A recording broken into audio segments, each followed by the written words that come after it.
ሰላም ጤና ይስጥልን እንደምን ሰንብታችኋል? በዛሬው ዝግጅታችን የምንመለከተው በወጣቶች ዘንድ ቁጥሩ እየጨመረ የመጣውን ራስን በራስ የማጥፋት አዝማሚያ በተመለከተ ያዘጋጀነው አለ ከቢቢሲ አማርኛ የወሰድነው ነው። ይህ ዝግጅት በተለይ በአሁኑ ወቅት ተስፋ ለቆረጡና ወደ አላስፈላጊ የህይወት አቅጣጫ እየተመሩ ላሉ ኢትዮጵያውያን ማስተማሪያም ጭምር ይሆናል ከሚል ያዘጋጀንላችሁ ነው። እስከ መጨረሻው ድረስ እንድትከታተሉ ሼር፣ ላይክ፣ ሰብስክራይብ ማድረግንም እንዳትረሱ ያሳሰብናችሁ። በቀጥታ ወደ ዝግጅቱ እናልፋለን።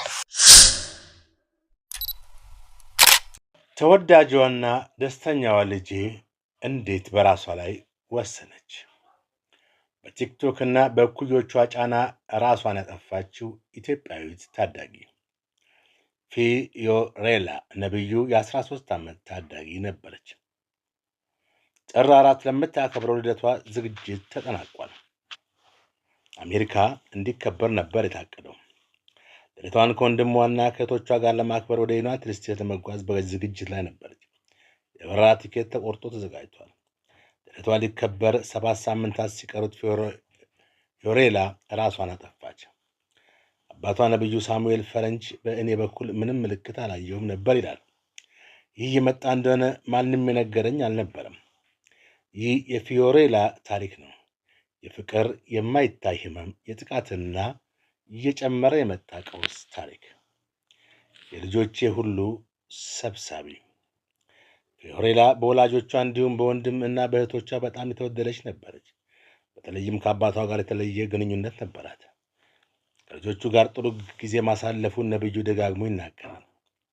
ከፊዮሬላ ጋር ደግሞ ብዙ ጊዜ አብረው ያሳልፋሉ፣ ይጫወታሉ፣ ይስቃሉ። ወደ ተለያዩ ሀገራትም አብረው ይጓዛሉ። ፊዮሬላ በበረራ ወቅትም ሁልጊዜ ከጎኑ ትቀመጥ ነበር።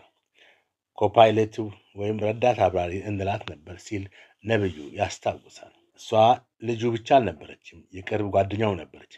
በቤትም ሆነ በትምህርት ቤት ፊዮሬላ በቀልዷ፣ በብላቷና በራስ መተማመኗ ትታወቅ ነበር። አስተማሪዎቿ ብሩህ እና ተወዳጅ እንደሆነች ይናገራሉ። በቀላሉ ከሁሉም ጋር የምትግባባ ጎበዝ ተማሪ ነበረች። እንደ አባቷ ገለጻ ከሆነ ከዕድሜዋ በላይ የበሰለች ነበረች። ከዕድሜዋ በላይ ብልህ፣ ጥንቁቅ፣ ገንዘብ የማታባክን አዋቂና መካሪ ነበረች ይላል። 4 ልጆች አሉኝ። የልጆቼ ሁሉ ሰብሳቢ፣ መካሪና አስተዋይ ልጄ እሷ ነች እል ነበር ይላል አባቷ። ፊዮሬላ የአባቷን ፈለግ በመከተል ወደ ንግድ ዓለም የመግባት ህልም ነበራት። ስለወደፊት እቅዶቿ መሳካት የምትጥረው ፊዮሬላ በህይወቷ ውስጥ ምንም ተስፋ መቁረጥን የሚያመለክት ነገር አልነበራትም። እየቀለድኩ ነው። አባቷ የማውቀውና ህይወቷ ካለፈ በኋላ የተረዳው ነገር ቢኖር ፊዮሬላ በድብቅ ስትታገለው የቆየችው ጉዳይ እንደነበር ነው። ከሞቷ በፊት ባሉት ወራት ፊዮሬላ ክብደቷ ጨመረ። ከዕድሜዋ አንጻር ይህ ያልተለመደ ነገር አይደለም። ውፍረቷ ግን በእኩዮቿ ዘንድ የፌዝ ምንጭ ሆነ። በትምህርት ቤትም ሆነ በበይነ መረብ የሚሳለቁባት፣ የሚያፌዙባት ሰዎች ነበሩ። ጓደኞቿ በኋላ ላይ ለአባቷ እንደነገሩት ከሆነ ቲክቶክን የመሳሰሉ ማህበራዊ ሚዲያዎችን ጨምሮ በአካል ጭምር ፊዮሬላን በውፍረቷ ምክንያት የሚሳለቁባት እንደነበሩ ነገሩት። ይህንንም ካለፈ በኋላ ነው የሰማው። እየዋለ ሲያድር ይህ ጉዳይ በራስ መተማመኗን ይሸረሽሮ ጀመረ።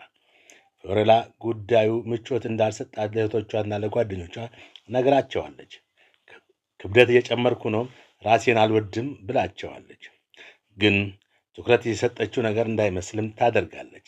ያመረረች እንዳይመስላቸውም በማሰብ ደግሞ በፍጥነት ጉዳዩን ለማለዘብ ትሞክራለች። እየቀለድኩ ነው ስትል ጉዳዩን ታሳርጋለች። በኋላ ላይ ራሷን ስለማጥፋት የነገረቻቸው ነበሩ። ራሷን ስለማጥፋት ስታወራ እንኳን እንደ ቀልድ አድርጋ ነው የምታነሳው። ጓደኞቿ በቁም ነገር እያወራች ስለመሆኑ አላወቁም። አባቷ ግን እነዚህን ጉዳዮች ሰምቶም አያውቅም። ሌሎች እየተጎዳች እንደሆነ ያውቁ ነበር ይላል ነብዩ። እኔ አባቷ ግን አላወቅኩም። ሰውነቴ ትንሽ ተረበሸ። መጨረሻዎቹ ቀናት የፊዮሬላ ባህሪ ቀስ በቀስ መለወጥ ጀመረ። ከእህቷ ጋር የምታደርስበትን መኝታ ቤት ቀየረች። አያቷ አልነበሩምና የእሳቸው ክፍል ማደር ጀመረች። በሯ ሁሌም እንደተቆለፈ ነው። ለምን ክፍል እንደተቀየረች ስትጠየቅ ምላሽ አላጣችም። አልጋው የበለጠ ምቹ ነው ስትል ነበር። በሩንስ ለምን ትቆልፊያለሽ ስትባል ሰው ቢገባስ ነበር መልሷ። የሚያስፈራም የሚያሳስብ ምላሽ አልነበረም። እንዲያውም ማንንም የሚያስማማ አይነት መልስ ነው። በዚህ ምክንያት ራሷን ልታጠፋ ነው ብሎ የጠረጠረ አልነበረም።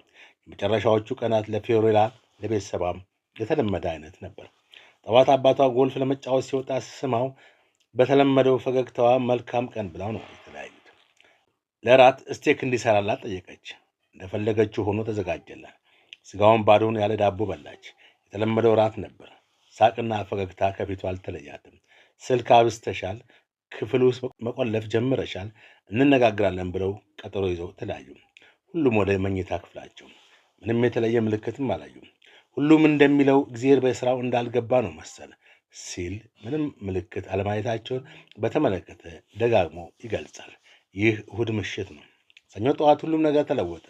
ነብዩ የሕክምና ቀጠሮ ስለነበረው አርብ ወደ አሜሪካ ለመሄድ የተዘጋጀ ነበር። ሰኞ አገር ውስጥ ሌላ ቀጠሮ ነበረው። ነብዩ ሰኞ ጠዋት ብዙ ጊዜ በቤቱ ያሳልፋል። ዛሬ የተለየ ያደረገው ነገር ቀድሞ መነሳቱ ብቻ ነው። ፊዮሬላ ግን እንደተለመደው በማለዳ አልነቃችም። ቀስቀሷት ሳይል ራሱ ሄዶ በሯን አንኳኳ። መልስ አልሰጠችም። በማላውቀው ምክንያት ሰውነቴ ትንሽ ተረበሸ ይላል ነብዩ። አንደኛው በር በመዘጋቱና ምላሽ በማጣቱ የክፍሉን ሌላ በር ተጠቅሞ ገባ። ፊዮሬላ ራሷን አጥፍታለች። ተሰቅላ ነው ልጅ ያለፈችው ይላል። ቤተሰብ ተሰባሰበ። ሐኪምና አምቡላንስ ተጠራ። ፊዮሬላ ወደ ሆስፒታል ተወሰደች። ግን ዘግይተው ነበረ። ለእኔ ደስተኛ ሁን። ፊዮሬላ 10 ደብዳቤዎች ጽፋ ነበር። ደብዳቤዎቿ ላይ ለወላጆቿ፣ ለእህትና ለወንድሟ እንዲሁም ለጓደኞቿ የጻፉ ናቸው። በጥንቃቄ የተጻፉ ደብዳቤዎች ተጣጥፈው ከቴሌቪዥን አጠገብ ተቀምጠው ያገኘው አባት አቶ ነብዩ ነው። አንዱ ለራሱ ለአባቷ የተጻፈ ነው። አባቴ ሁሉን ነገር ሰጥተህ አሳድገኸኛል። ደስተኛ ነበርኩኝ። በዚህ ምድር ላይ ያላየሁት ነገር የለም። ሁሉንም አይቻለሁ በአንተ ምክንያት። ምንም አዲስ ነገር የለም። ራስ ወዳድ በመሆኔ ይቅርታ አድርግልኝ። ጥሩ ቦታ ስለሚሄድ ለእኔ ደስተኛ ሁን። ሎንግ ሊቭ ፊዮሬላ። ፊዮሬላ ለዘላለም ትኑር። አባቷ ደብዳቤውን አንብቦ ሲጨርስ አንድ ጥያቄ ይመላለስበት ጀመር።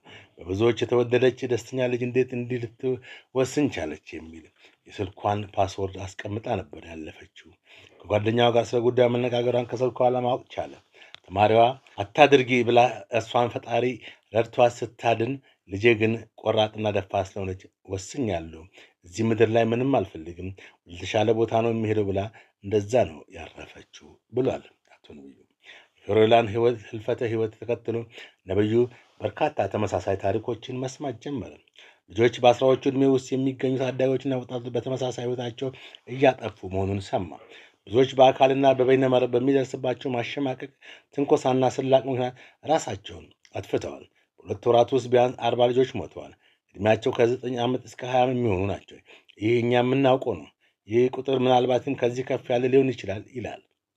እንደ ነብዩ ገለጻ ከሆነ የማህበራዊ ሚዲያ መድረኮች አካላዊ ለውጥ ማሳየት የጀመሩ በታዳጊነት ዕድሜ ላይ የሚገኙ ላይ እያነጣጠሩ ነው።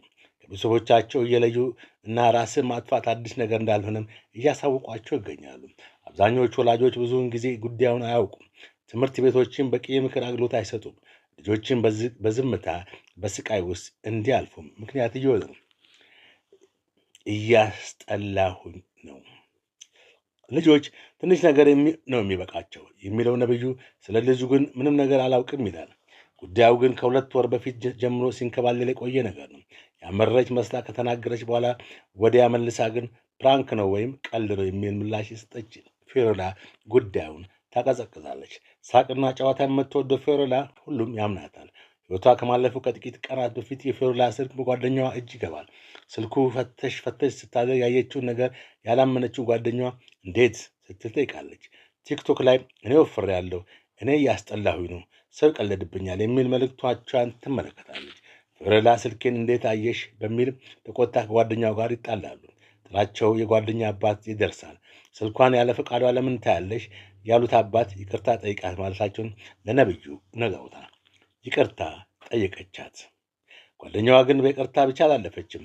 አንቺ ግን ይህንን ነገር አታድርጊ ስትላት አላደርግም አለቻት። ስትምል ማርያምን ነው የምትለው። ማርያምን ብላ 3 ስትምልላት ይህ ነገር ይሆናል ብላ ጓደኛዋ አላሰበችም። ጥሩ ተረስቶ ቅዳሜ ቅርጫት ኳስ አብረው ተጫወቱ። ከየአቅጣጫው የሚነሳው ተጽዕኖ ቀላል አይደለም ይላል ነብዩ። በዚህ ጊዜ ነው መሄድ ያለባችሁ። በዚህ ጊዜ ስትሄዱ የተሻለ ቦታ ነው የምትሄዱት። ቤተሰቦቻችሁንም ከላይ ሆናችሁ ማየት እና መጠበቅ ትችላላችሁ ነው የሚሏቸው። ከቤተሰብ ተለያይተው ነው ችግር ውስጥ የሚከቷቸው ብሏል። የተወሰነ ድባቴ እንዳለባትና ትንሽ እንደምትረበሽ እህቶች ያውቁ ነበር። ጉዳዩ አሳሳቢ አይደለም በሚልና ለነብዩ ጤንነት በማሰብ ጉዳዩን ይዘውት ቆይቷል። ትንሽ የሚያስጨንቅ ነገር እንጂ እዚህ ይደርሳል የሚል ነገር ግን አልነበርም። እሱም ትንሽ ውፍረቷ በመጨመሩ እንደምትጨነቅ ነበር የሚያውቁት። አሁን ሲያሳስበው ምን አይነት ፌክ የውሸት ሳቅ እየሳቀች እንዳታለችኝ ይገርመኛል። አሁን ነው የገባኝ የመጣው ቤቴ ውስጥ ምንም ምልክት አልነበረም ይላል። ሐዘንን ወደ ለውጥ የመቀየር ጉዞ ዝክረ ፊዮሪላ። የፊዮሪላ ህይወት እጣ ፈንታ ለውጦችን አስከትሏል። ትምህርት ቤቷ የስነ ልቦና አማካሪ ተቀጥሯል። ተማሪዎች ስለ ጥቃት፣ ስለ አእምሮ ጤና ችግሮችና ስለ ጭንቀት በግልጽ መናገር ጀምረዋል። ብዙዎች ከወላጆቻቸው ጋር ፈጽሞ ላደረጓቸውን ውይይቶች እያነሱ ለአማካሪያቸው እየተነገሩ ነው። ከአዲስ አበባ ብስክሌት ፌዴሬሽን ጋር በመተባበር ለፊዮሪላ መታሰቢያ የብስክሌት ውድድር ተካሂዷል። ይህ በቤተሰቦቿ በኩል የተደረገ መጀመሪያው ስራ ነው። በስሟ ፋውንዴሽን ለማቋቋም ደግሞ በሂደት ላይ ናቸው። የፋውንዴሽኑ ዓላማዎችም የሚከተሉ ናቸው። አንደኛ፣ ስለ ጥቃትና ስለ በይነመረብ ጥቃት ያለውን ግንዛቤ ማሳደግ። ሁለተኛ፣ በትምህርት ቤቶች የምክር አገልግሎት እንዲሰጥ ማድረግ። ሶስተኛ፣ የወላጆችና አስተማሪዎችን ቅድመ ጣልቃ ገብነት ማሳደግ። አራተኛ፣ ተቋማትን ተጠያቂ ማድረግ። አንድን ልጅ እንኳን ማዳን የምችል ከሆነ የልጅን ታሪክ በመናገር አንድን ልጅ እንኳን ማዳን የምችል ከሆነ ይላል ነብዩ፣ ሕይወቷ አሁንም ትርጉም ይኖረዋል። ፊዮሪላ ከልጅም በላይ ነበረች። እህት፣ ጎበዝ ተማሪ፣ እቅድ፣ ህልም እና የወደፊት ግብ የነበራት ልጅ። ታሪኳ ህመም ሁልጊዜም ቢሆን የሚታይ እንዳልሆነ እና ዝምታ ገዳይ ሊሆን እንደሚችል የሚያስታውስ ነው። ጥቃት በተለይም ከማህበራዊ ሚዲያ ጫና ጋር ሲጣመር በቁም ነገር መታየት እንዳለበት ባለሙያዎች አጽንኦት ይሰጣሉ። የባህሪ ለውጦች ሲኖሩ ሁሉም ትኩረት ሊሰጣቸው ይገባል ይላል። የስልክ አጠቃቀምን ከመጀመሪያ ጀምሮ መቆጣጠር ያስፈልጋል። ወላጆች ልጆቻቸውን ማወቅ አለባቸው። ጓደኞቻቸውን ማወቅ አለባቸው። ልጆቻቸውን ጓደኞች፣ ቤተሰቦችም ጓደኛ ማድረግ አለባቸው። በትምህርት ቤቶች ካውንስለሮች፣ የስነ ልቦና አማካሪዎች መኖር አለባቸው። ነገሮችን ማለፍ የለባቸው። ቤተሰቦች ተሳታፊ መሆንና መጠየቅ አለባቸው ይላል ነብዩ። አደርገዋለሁ፣ አያታደርጊውም እየተባባሉ እኔ አባቷ ብቻ ነበርኩ የማላውቀው፣ ይህን ግን ካለፈ በኋላ ነው የሰማሁት ሲልም የራሱን ተሞክሮ ይገልጻል። ከልጆች ጋር ጥሩ ጊዜ ማሳለፍ የሚናገረው ነብዩ ፊዮሪላን ደግሞ 13 ዓመት እንደ ሸንኮራ መጥጫታለሁ ብዬ አስባለሁ ይላል። የፊዮሪላን ታሪክ ለመናገር የሚከብድ ቢሆንም የፋውንዴሽኗና ሌላ ተመሳሳይ ታሪክ በተመሳሳይ መንገድ እንዳይደገም መሰረት እንደሚሆን ቤተሰቦቿ ተስፋ ያደርጋሉ።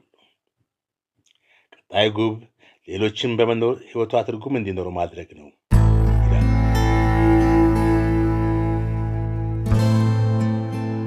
በተቻለ መጠን ወደ ራስን የማጥፋት እርምጃ የሚሄዱ ሰዎችን በተቻለ መጠን ልንረዳቸው፣ ልንደግፋቸው እና ህይወታቸውን ልናድን ይገባል የሚል መልእክት በማስተላለፍ የዛሬውን ዝግጅታችንን እዚህ ላይ እናጠቃልላለን። መልካም ጊዜ።